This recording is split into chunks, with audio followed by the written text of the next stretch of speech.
మీ ఇంట్లో గడియారం ఉందా? ఉంటే అది ఏ కలరు, ఎటుకించి ఎటు తిరుగుతుంది చూడంగానే టైం చెప్పగలరా? అగ్గ గిదేం అడుగుడు, గడియారం ఎటుకెంచి ఎటు తిరుగుడేంది చిత్రం కాకపోతే ఏ గడియారం అయినా ఎడమ నుంచి కుడికి తిరుగుతుంది, గిది కూడా తెలియదా అని అనుకోకుర్రి. ఆదిలాబాద్ పట్టంకెంచి ఎక్కడలేని ఓ ఇచ్చంతరమైన గడియారం ఓడి పట్టుకొచ్చినాము.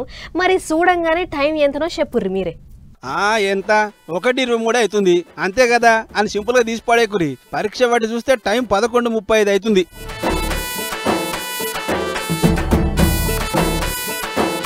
చూసి రానుల్లా, ఇది ఉల్టా పల్టా తిరిగే ఇచ్చంతరమైన గడియారం. అంటే 1-2 ఉల్టా ఉన్నాయి, తిరిగే మూలు సూత ఉల్టా తిరుగుతున్నాయి. ఆదిలాబాద్ పట్నం బొక్కలగూడెంలో ఓ కంప్యూటర్ షాపులు ఉంది ఈ వెరైటీ గడియారం. కుర్చీదాని గీ షేటు 20 ఏళ్ల కింద హైదరాబాద్ కించి కొనుక్కుపోయి అలా షాపులో పెట్టిండు. అప్పటి సంది దాన్ని ఖరాబ్ కాకుండా మంచిగా పనిచేస్తాడు చూసుకుంటుండు. ఇది అన్ని గడియారం లెక్క ఎడం బాజు గంచి కుడి బాజు కాకుండా కుడి బాజు గంచి ఎడం బాజు తిరుగుతుంది. అంకెలు సూత అట్టనే కుడి నుంచి ఎడమకు ఉండాల్సిన అంకెలు దీంట్లో ఎడమ నుంచి కుడి బాజుకున్నాయి. అట్లని ఈ గోడ గడియారం ఒక్కటే కాదులో, చేతికి పెట్టుకునే గడియారం సూత అట్టనే అంత ఉల్టా పల్టా. మరి 20 ఏళ్ల కింద గింత ఈకమత్తో ఏ కంపెనీలు తయారు చేసిరో ఏమో గాని షాపులోకి వచ్చే ప్రతి కస్టమర్ ఈ గడియారం చూసి చిత్రపోతుండట అని ఓనర్ ఖుర్షీద్వాయే స్వయంగా చెప్పుకొస్తుండు. ఏదేమైనా దునియాలున్న గడియారాలన్నీ ఒక్క లెక్కుంటే 20 ఏళ్ల కింద తయారైన ఈ గడియారం మాత్రం ఇంకో లెక్క అని అనుకుంటారు ఈ ముచ్చట చూసిన జనాలు.